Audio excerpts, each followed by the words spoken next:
नमस्कार विद्यार्थी मित्रांनो, विजन गव्हर्नमेंट जॉब हे आपल्या एज्युकेशन चॅनलवरती आपलं पुन्हा एकदा स्वागत आहे। या लेक्चरमध्ये आपण जी तुमची आजच कंबाईन एक्झाम झाली आहे तर त्याच्यामध्ये जे बुद्धिमापन चाचणीवरती एकूण 15 प्रश्न आले होते ते सगळेच्या सगळे सॉल्व्ह करू। ओके, बऱ्याच जणांना बऱ्याचशा क्वेश्चन्समध्ये कन्फ्युजन होतं, त्याच्यामुळेच हे लेक्चर तुमच्यापर्यंत लवकर घेऊन आलेलं आहे।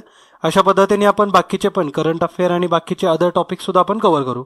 मात्र या लेक्चरमध्ये जे क्वेश्चन्स असतील हे एका इमेज फॉर्मॅटमध्ये, त्याच्यामुळे ती इमेज थोडीशी ब्लर पण असू शकते। जर तुमच्याकडे तुमचा क्वेश्चन पेपर असेल, क्वेश्चन सेट असेल तर तो जवळ घेऊन बसा आणि त्यानुसार तुम्ही चेक करा। ओके, तर पहिला प्रश्न आहे, याच्यामध्ये तुम्हाला एक सिरीज कंप्लीट करायची आहे। 65, 126, 217, 344 आणि पुढचा अंक असं विचारलेलं आहे। तर याच्यामध्ये बघितलं तुम्हाला लगेच लक्षात आलं पाहिजे की हे जे नंबर आहेत 65, 126, 217 याच्या आधीचे जर नंबर बघितले तर हे कशाचे ना कशाचे एकदम क्यूब नंबर आहेत। म्हणजे 4चा क्यूब बघाल तर 64 आहे, 5चा क्यूब 125 आहे, 6चा क्यूब 216, 7चा क्यूब 343। मग जो पुढचा नंबर असणार आहे तो म्हणजे 8चा क्यूब करायचा अधिक 1। तर अशा प्रकारची जी सिरीज आहे ही आपण आपल्या आधीच्या लेक्चरमध्ये सुद्धा बघितलेली आहे, जे आपण नंबर सिरीजवरती स्पेशल लेक्चर बनवलेलं आहे त्याच्यामध्ये हा टाईप आपण कव्हर केलेला आहे। ओके, तर याचं जे आन्सर राहील हे 512 अधिक 1 म्हणजेच 513, ऑप्शन 1 हे आपला आन्सर राहणार आहे। क्वेश्चन नंबर 2 आता बघू। एक अल्फाबेटिकल सिरीजच दिलेली आहे आणि याच्यामध्ये विचारलंय की जो हा एक ग्रुप आहे MMN, हा जो ग्रुप आहे हा कुठल्या सिरीजमध्ये एक्झॅक्टली बसेल असं विचारलेलं आहे। तर बऱ्याचशा सिरीज फॉर्म होतात इथं, मात्र जी करेक्ट सिरीज असणार आहे त्याच्यामध्ये MMN हा आपल्याला ग्रुप बसवायचा आहे। तर याचं जे आन्सर आहे म्हणजे पर्याय डी। हे कसा, तर आपण याच्यासाठी ABCD आपल्याला अरेंज करायला लागेल व्यवस्थित। म्हणजे आपण A ते M पर्यंत हे एका रो मध्ये आणि N पासून Z पर्यंत हे दुसऱ्या ग्रुपमध्ये।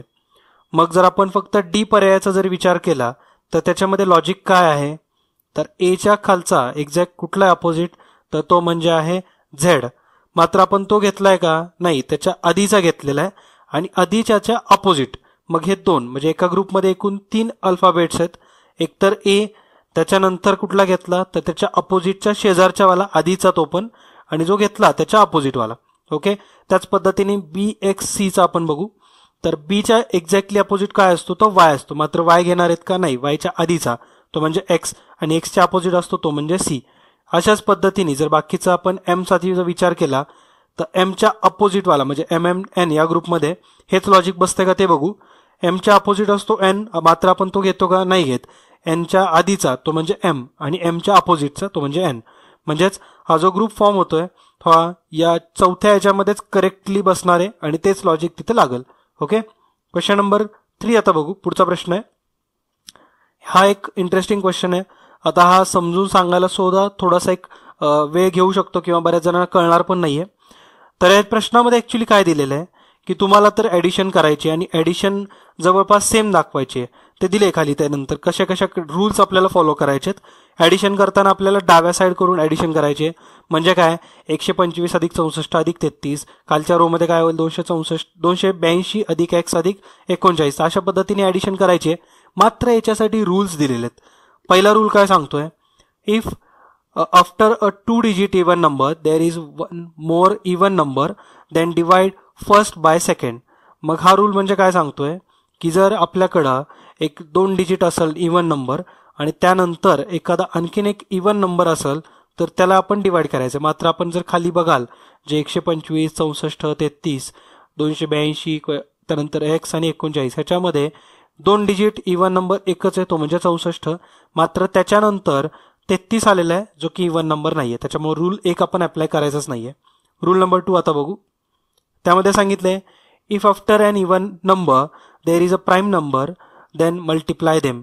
प्राईम नंबर म्हणजे काय की असा की तो डिव्हिजिबल नाहीये, मात्र इथं सगळे नंबर 33 सुद्धा प्राईम नाहीये, 39 सुद्धा प्राईम नाहीये, तर त्याच्यामुळे रूल 2 पण आपल्याला अप्लाय करावा लागणार नाहीये।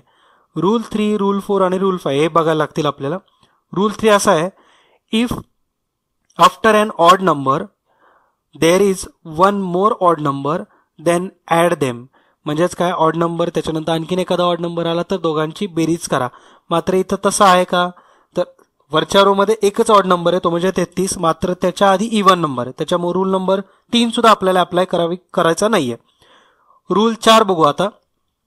रूल 4 असं सांगतोय, if after a 3 digit number there is 2 digit square whole then subtract number from the first number. म्हणजेच काय असं सांगितलं, एखाद्या 3 डिजिट इवन नंबरमधून किंवा 3 डिजिट नंबरमधून जर आपण त्याच्या पुढचा जर स्क्वेअर नंबर असेल तर तो मायनस करायचा असं सांगितलेलं आहे. म्हणजेच रूल नंबर 4 जो आहे हा या पहिल्या रो साठी अप्लाय होईल. म्हणजेच आपल्याला काय भेटेल, 125 मधून आपल्याला त्यांनी सांगितल्यानुसार 64 वजा करावं लागेल. 64 वजा केल्यानंतर आपल्याला 61 भेटेल. आता 61 जे भेटलंय ते सरळ आपण या 33 मध्ये ऍड करू. म्हणजेच काय होईल, 61 अधिक 33 हे ऍक्च्युली रूल नंबर 2 मध्ये सांगितलेलं आहे, इफ एन ऑड नंबर देर, आणि त्याच्यानंतर पण ऑड असेल तर आपण त्याची ऍडिशन घ्यायची. म्हणजेच काय होईल, तर 61 अधिक 33 हे आपल्याला 94 भेटेल. म्हणजेच रो 1 ची जी ऍडिशन आहे ही 94 आहे. आणि खाली असं एक दिलेलं आहे, if the value of the first row is x what is the value of second row. म्हणजे जर फर्स्ट रोची व्हॅल्यू भेटली आपल्याला जी 94 ती म्हणजे एक्सची व्हॅल्यू आहे. तर एक्स बरोबर 94 असेल तर रो 2 ची व्हॅल्यू काय असं विचारलेलं आहे. आता रो 2 मध्ये पण वरचे रूल अप्लाय करावे लागतील. रो 2 मध्ये 5वा जो रूल आहे हा लगेच अप्लाय करून टाकू आपण. 5वा रूल असं सांगतोय, if after a 3 digit number there is 2 digit number which is not a square, त्यानंतर आपण त्यांची तो नंबर आपण त्याला डिवाइड करायचा असं सांगितलेलं आहे. म्हणजेच काय, आता 282 हा एक नंबर आहे, 3 डिजिट नंबर आहे, आणि त्याच्यानंतर आपण एक्स ठेवला. एक्सची व्हॅल्यू आपल्याला भेटली ती म्हणजे 94, जो की स्क्वेअर नाहीये. मग आपण काय करायचं या रूलनुसार, की 282 ला 94 ने भागायचं. आपल्याकडे 3 भेटेल. आता त्यासाठी सुद्धा आपण रूल अप्लाय करायचा आहे. रूल नंबर 3 तिथे अप्लाय होईल. त्या रूलनुसार काय सांगितलंय, if after an odd number there is 1 more odd number then add them. म्हणजेच काय, 3 आपल्याला भेटलेला आहे, 3 अधिक 39 म्हणजेच 42 आपला आन्सर राहणार आहे. ओके, थोडा कॉम्प्लिकेटेड क्वेश्चन आहे, मात्र जर तुम्ही वाक्यरचना व्यवस्थित करत असाल, मिनिंग लगेचच समजत असाल तर एक्झाम मध्ये सुद्धा हा क्वेश्चन बनू शकतो तुम्हाला. ओके, पुढचा आता प्रश्न बघू. हा सोपा प्रश्न आहे, कोडिंग डिकोडिंगशी संबंधित असा प्रश्न आहे हा. अशा प्रकारचे प्रश्न आपण ऑलरेडी सॉल्व्ह केलेलेच आहेत. ह्याच्यामध्ये काय दिलेलं आहे, नंबर आणि सिम्बॉल दिलेले आहेत वरती, आणि त्याच्यासाठी लेटर कोड्स सांगितलेले आहेत, आणि काही कंडिशन्स दिल्यात. त्या कंडिशन फॉलो करूनच आपल्याला त्याचा डिकोड करायचा आहे किंवा त्याचा जो वर्ड फॉर्म होणार आहे आपल्याला तो ओळखायचा आहे. मग आता पहिल्यांदा बघून घ्या की आपल्याला सिम्बॉल किंवा ज्याला कोड करायचा आहे ते काय दिलेलं आहे. तर तो जो ग्रुप आहे तो डॉलर पासून सुरू होतोय, 1, 8, 9, 6 आणि कॉपीराईट. तर असे एकूण याच्यामध्ये एक 6 एलिमेंट्स यूज केलेले आहेत. पहिल्यांदा पण एक सिम्बॉल आहे आणि शेवटी पण एक सिम्बॉल आहे. तर त्याच्यासाठी कुठल्या कंडिशन्स दिल्यात आपल्याला, तर हे कुठल्या कंडिशनमध्ये फिट होतंय का ते बघायचं. जर कंडिशनमध्ये फिट होत असेल तर कंडिशननुसार आपण त्याला सॉल्व्ह करायचं आहे. कंडिशनमध्ये कुठल्या बसत नसेल तर डायरेक्टली आपण जे त्याच्यासाठी कोड यूज केलेले तेच लिहायचे आन्सरमध्ये. ओके, म्हणजेच इथं आपल्याला कंडिशन पहिली वाचावी लागेल. पहिल्या कंडिशननुसार काय सांगितलंय, if the first character of the group is symbol and last character is number then interchange their codes. मग आता इथं आपण बघितले की फर्स्ट आणि लास्ट जे आहेत हे दोन्ही सिम्बॉल आहेत, मात्र रूल नंबर किंवा कंडिशन 1 नुसार हे पहिला सिम्बॉल पाहिजे होता आणि शेवटचा नंबर, तर हे इथे अप्लाय होणार नाहीये. कंडिशन 2 आता बघू. कंडिशन 2 सांगतोय, if the first character of the group is number and the last character is symbol. तर हा सुद्धा इथे अप्लाय नाही होणार. तिसरा काय सांगते condition, if first and last character both are even number, तर ते पण इथे अप्लाय नाही होणार. आणि चौथी कंडिशन आहे, if first and last character both are odd number, तर हे पण इथे अप्लाय होत नाहीये, कारण पहिल्यांदा पण एक सिम्बॉल आहे आणि शेवटी पण सिम्बॉल आहे, तशी कंडिशनच नाहीये. तर डायरेक्टली आपण जे त्याच्यासाठी यूज झालेले कोड आहेत, लेटर आहेत ते यूज करू. जे आपल्याला डॉलरसाठी यूज झालाय तो म्हणजे आर. आर वरून आपल्याला इथं 2 ऑप्शन दिसतील, एक म्हणजे 3 आणि एक म्हणजे 4. तर याच्यापैकीच आपला आन्सर राहणार आहे. ह्याच्यामध्ये जर बघाल तर फक्त जे तिसरा अल्फाबेट आहे किंवा जो 8 साठी यूज केलेला कोड आहे तोच डिफरंट आहे, बाकी सगळं सेम आहे. मग आता 8 साठी काय यूज झालं हे चेक करू आपण. 8 साठी जे यूज झालेलं आहे त्याच्यामुळं RQJ वाला जे आहे ते आपला आन्सर राहील. पर्याय क्रमांक 3 हे आपला आन्सर आहे. 5वा प्रश्न आता सॉल्व्ह करू. ह्याच्यामध्ये सायन्स तुम्हाला व्यवस्थित इंटरचेंज करायचे जसं त्यांनी सांगितले त्यानुसार, आणि 17 आन्सर भेटवायचे. म्हणजेच तुम्हाला कॅल्क्युलेशन केल्यानंतर 17 मिळालं पाहिजे. मग काय इंटरचेंज करायला लागेल ते बघू आता. 2 गुणिले 3 अधिक 6 वजा 12 डिवायडेड बाय 4 बरोबर 17. याच्यामध्ये पहिल्या ऑप्शन नुसार गुणाकार आणि अधिक हे जर आपण बेरीज आणि गुणाकार हे जर इंटरचेंज केलं तर आपल्याला 17 भेटेल का ते चेक करू. तर पहिल्या ऑप्शननुसार गुणाकाराच्या ठिकाणी आपण अधिक ठेवू, अधिकच्या ठिकाणी गुणाकार. तर काय इक्वेशन फॉर्म होईल, 2 अधिक 3 गुणिले 6 वजा 12 डिवायडेड बाय 4. तर हे फॉर्म होते आपल्याकडं. आणि हे सॉल्व्ह केल्यानंतर काय भेटेल, तर 2 अधिक 3 गुणिले 6 म्हणजे काय 18 वजा 12/4 म्हणजेच काय होईल 3 बरोबर 20 वजा 3 म्हणजेच आपल्याला 17 भेटून जाईल. तर पर्याय 1 जे आहे हेच आपल्यासाठी आन्सर राहणार आहे. ओके, क्वेश्चन नंबर 6 आता सॉल्व्ह करूया. ह्याच्यामध्ये एक सिरीज दिलेली आहे 17, 30, 47, त्यानंतर क्वेश्चन मार्क आणि 93.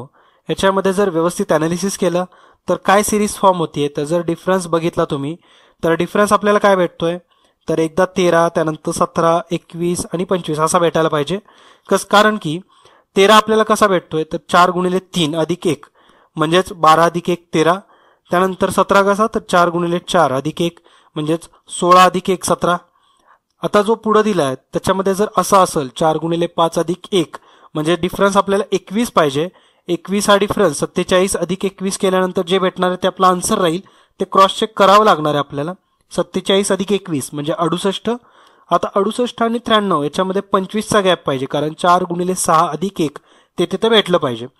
तर वजाबाकी केल्यानंतर 93 वजून 68 वजा केल्यावरती आपल्याला 25 भेटून जाईल. त्याच्यामुळे आपला आन्सर राहील इथं ऑप्शन 2. क्वेश्चन नंबर 7 आता सॉल्व्ह करू. थोडे पटपट सॉल्व्ह करू आपण, कारण आपल्याकडे वेळ थोडा कमी आज. क्वेश्चन नंबर 7 मध्ये काय सांगितलेलं आहे की इथं अशा प्रकारचे प्रश्न आपण ऑलरेडी सॉल्व्ह केलेत.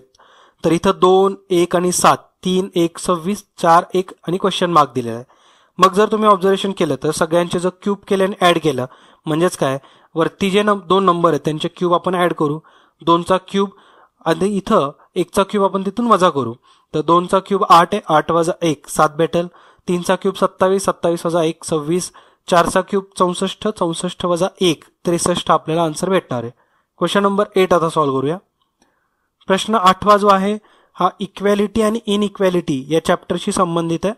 ह्याच्यामध्ये तुम्हाला काही सिम्बॉल दिलेले आहेत आणि त्याचं मिनिंग दिलेलं आहे. जसं की P copyright Q means P is not less than Q.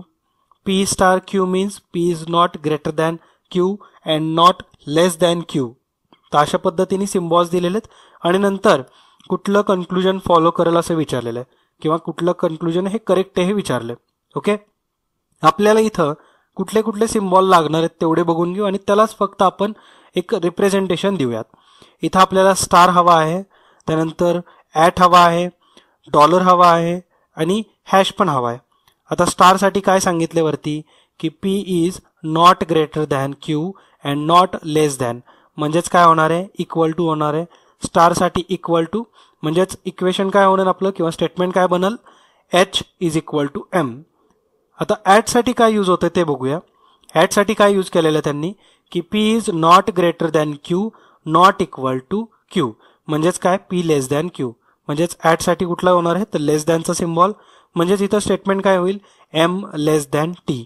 आता टी त्यानंतर आपल्याला डॉलर के काढायचं, डॉलरची व्हॅल्यू काढायची. डॉलर इथं आपल्याला less than and equal to भेटेल. ओके, कारण इथं सांगितलेलं आहे त्याच्यामध्ये तसं की P is not greater than Q. हॅशसाठी काय भेटते आपण ते पण बघू, कारण आपल्या कन्क्लुजनमध्ये हॅश 2दा यूज झालेला आहे. हॅशसाठी जर व्यवस्थित बघाल तर इथे त्यांनी सांगितलेलं आहे की P is not less than Q not equal to Q म्हणजेच काय होईल तर P is greater than Q. हॅशसाठी ग्रेटर दॅन यूज होईल. मग इथं ऑब्झर्वेशन तुमचं पाहिजे, याच्यामध्ये स्टेटमेंट व्यवस्थित लिहून घ्यायचे, त्यानंतर कन्क्लुजन्स लिहून घ्यायचे. आता काय सांगितले कन्क्लुजन 1 मध्ये के इज ग्रेटर दॅन एम म्हणजेच काय, के हा एम पेक्षा मोठा पाहिजे. इथं जर व्यवस्थित बघितलं तर के हा ऑलरेडी टी पेक्षा पण मोठाच आहे आणि इक्वल टू पण आहे, तर मोठा आपण कन्सिडर करू शकतो. टी हा एम पेक्षा मोठा आहे म्हणजेच डायरेक्टली काय होतंय की के हा एम पेक्षा मोठा होतोय.